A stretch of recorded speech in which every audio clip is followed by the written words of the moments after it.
Bueno, vamos a hablar ahora de la fenomenología, del autor Husserl o Husserl, como queráis llamarle, y que es un autor, la verdad, realmente complejo. Sobre todo lo que más complicado me parecía a mí entender de la fenomenología era qué contenía cada uno de los pasos que tiene este método, basado en esa técnica central que es la reducción fenomenológica y que lo que nos presenta el autor es tratar de entender lo que ocurre fuera de nosotros, los fenómenos, sin ningún tipo de presuposición previa. Es una especie de escepticismo. Entonces, ¿cuáles son los pasos que tiene la fenomenología? El primero es ese paso también escéptico de la epogé, esa suspensión del juicio, que consiste en poner, esto es importante, poner esta frase, poner entre paréntesis nuestras creencias sobre la realidad. Digo que es importante porque es algo que indicaba el propio autor, Husserl. ¿Y por qué es importante? Porque aquí está el problema de que si no lo ponemos en duda, si no ponemos entre paréntesis la realidad, nos estamos saltando el proceso de análisis.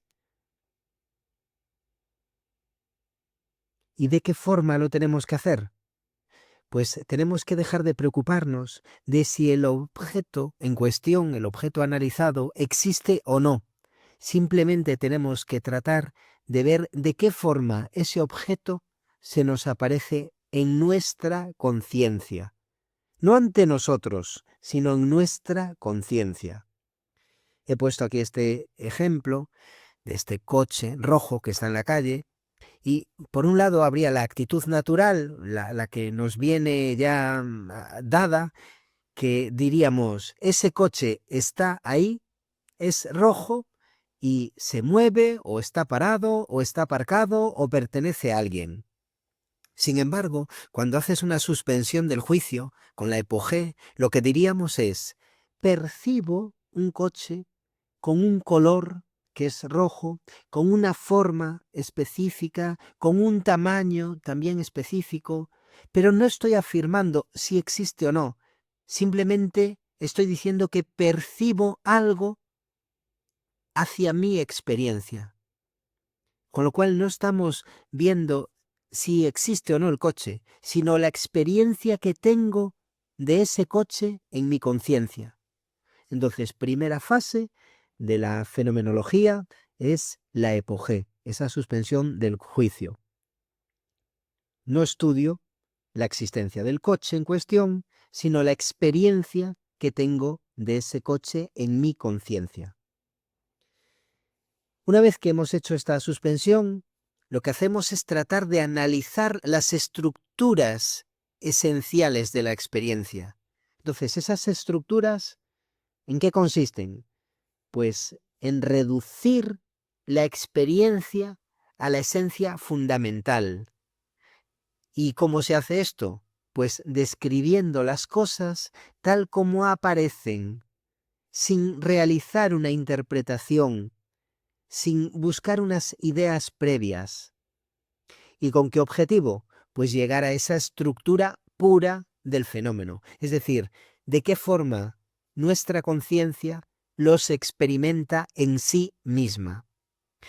Y para este segundo paso he puesto este ejemplo con respecto a la música o una canción concreta, en donde, por resumirlo de alguna forma, no te interesa quién es la persona que la compuso, no te interesa qué instrumentos están sonando, sino simplemente ante mi conciencia, si para mí es realmente buena.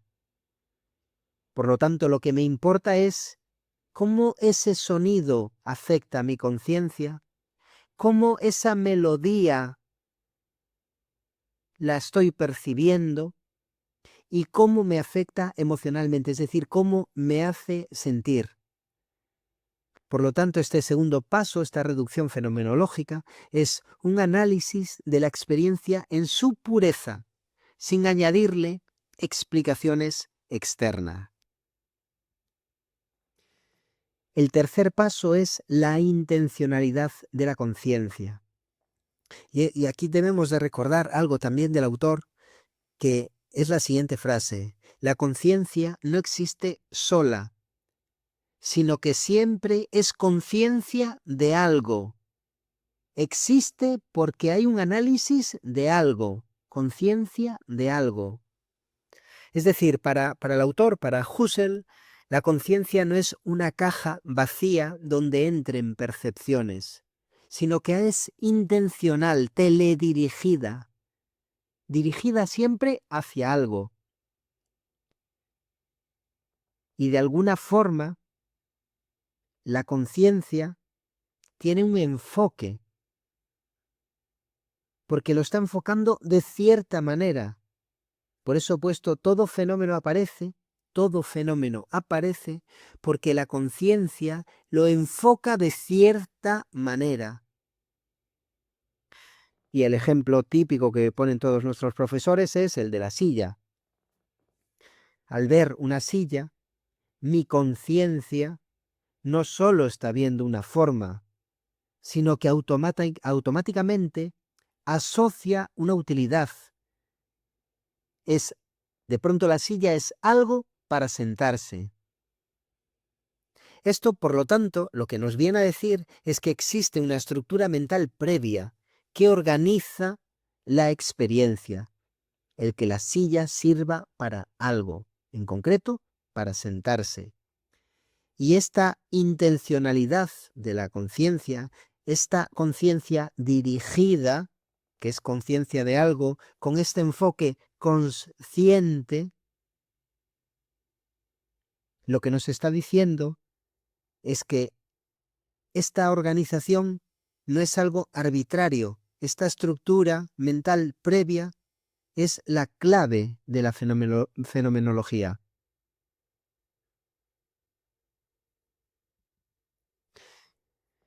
Otro par de conceptos importantes, igual que teníamos en Kant los fenómenos y los noúmenos, pues aquí Husserl introduce dos conceptos importantes. El de la noesis, que lo que hace es el acto de la conciencia que está percibiendo o pensando algo, ¿vale? Es un acto de la conciencia, y después el noema, que es el contenido o significado de lo percibido.